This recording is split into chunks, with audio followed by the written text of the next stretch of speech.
I am going to speak about something that's wrong with Islam that no one is talking about.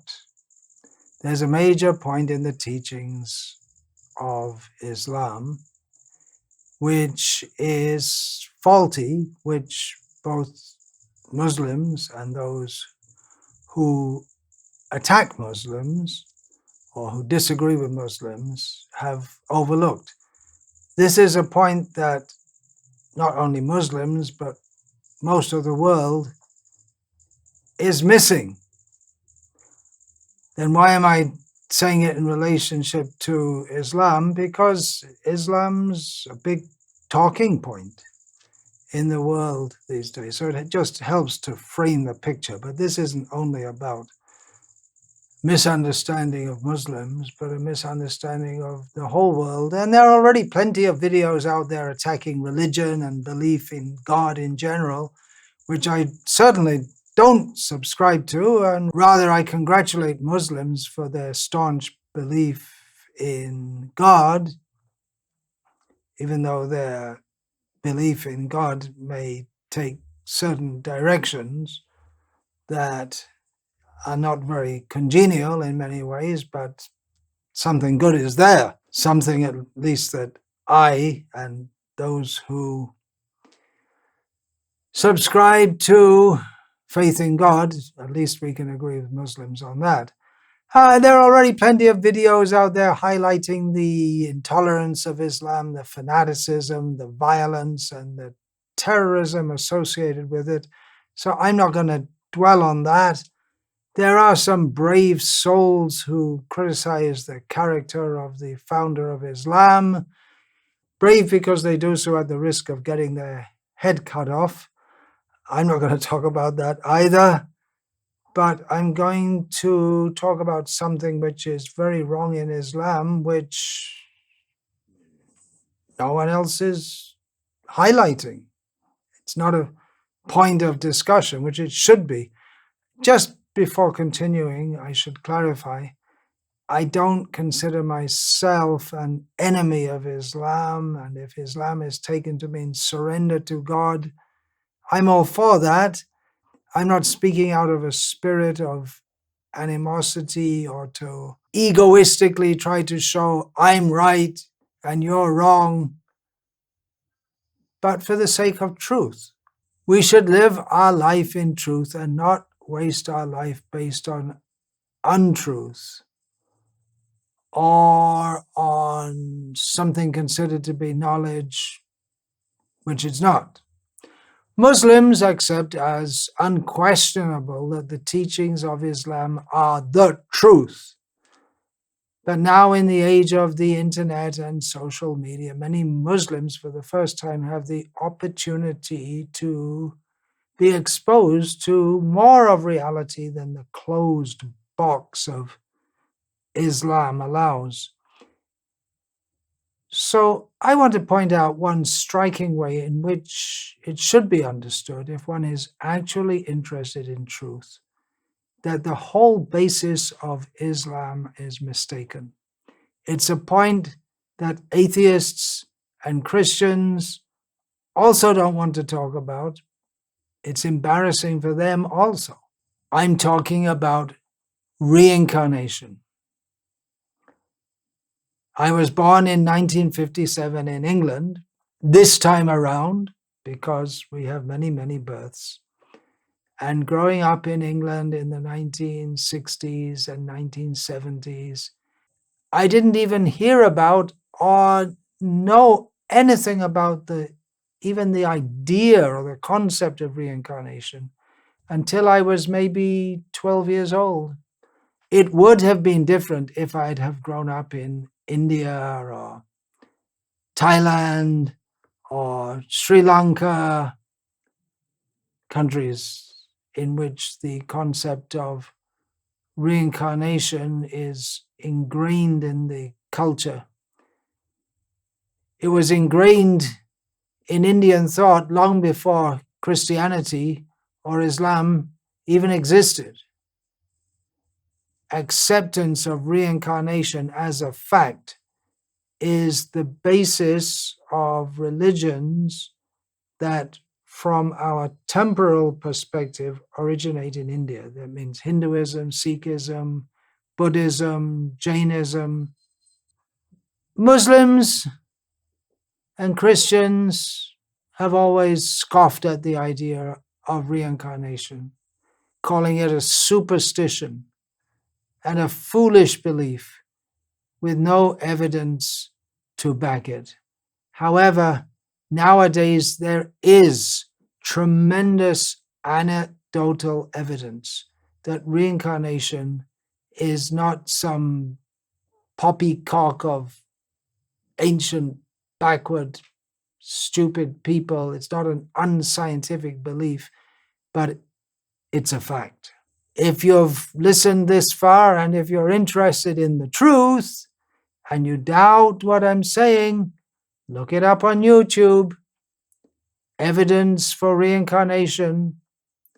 One especially striking is this story of James Leininger, who is a young man in America at the present time, who in his early childhood had nightmares of being shot down as a pilot in the US Air Force in the Second World War, shot down in a battle with the Japanese, and he could remember so many details of the plane and the incident, which, when it was checked, was found to be factual, which wasn't possible for a young boy like that. And there are literally dozens of cases like that. This case is especially striking because it's from the United States, where the culture is to not believe in reincarnation. It's just not there in most families. There are many from the Western world. It's not just in Hindu and Buddhist countries. There's so many anecdotes from real life from all over the world, which, if we want to be honest and straightforward, clearly point to the reality of reincarnation, which in itself undoes the whole foundation of Islamic belief, which is based on the misconception that we have one life only. That's it. That's it. That's why Islam is wrong. Do your homework. Check it out. How can you deny the reality of reincarnation? Of course, you can say, well, scientists don't accept it, and the scientific establishment doesn't accept it because they're stuck in their little box of what they consider to be scientific, in which they don't like to be actually scientific and investigate all kinds of phenomena.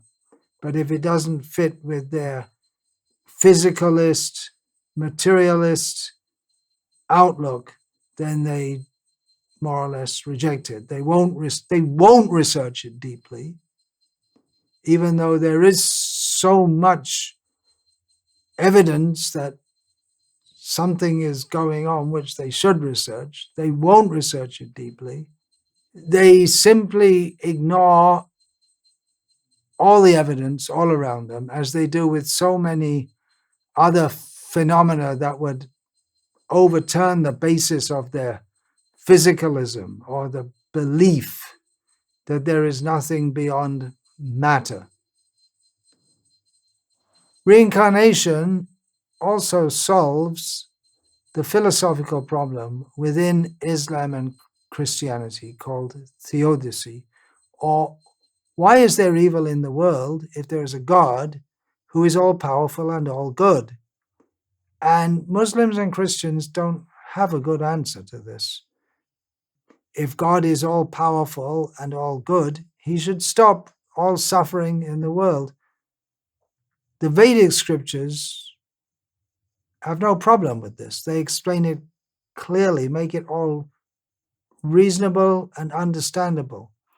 From the Bhagavad-gita and the Srimad Bhagavatam, which are the essence of the Vedic knowledge, we understand that we living beings are all individual, eternal, going from body to body, and we make our own fate, we make our own karma.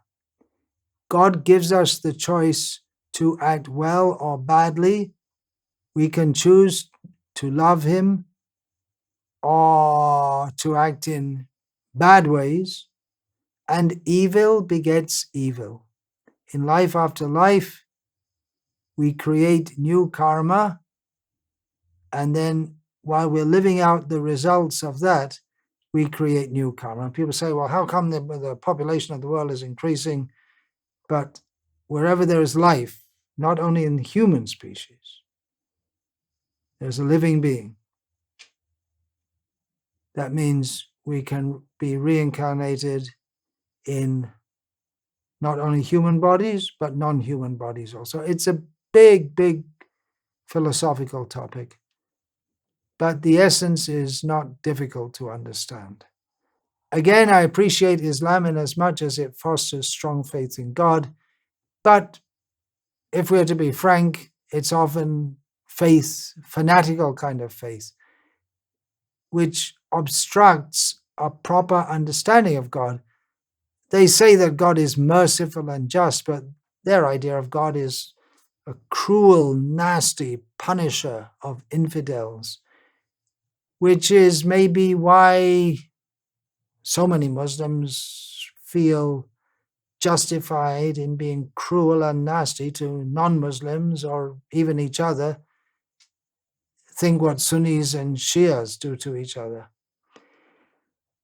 If we accept the concept of God given in Islam and Christianity, then God or Allah or whatever you call the entity called God in English is eternal, but created the world that we perceive at some point in time, sent a bunch of humans into it, and eventually will wind it all up at the time of judgment, and those who don't believe in Islam or Christianity or whichever one you're in, then God sends you to hell forever with no possibility of redemption.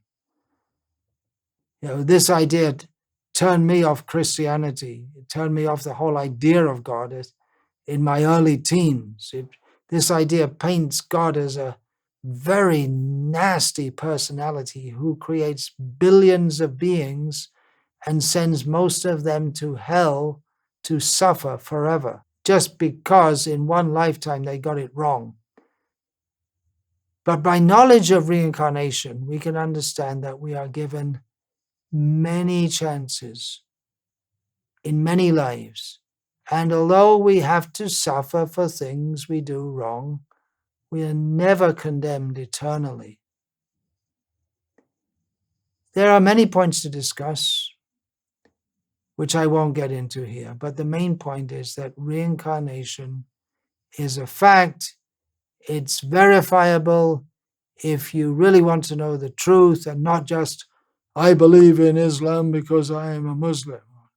I believe in Christianity because I am a Christian. Or I reject reincarnation because I believe in science. No one is talking about reincarnation, but they should.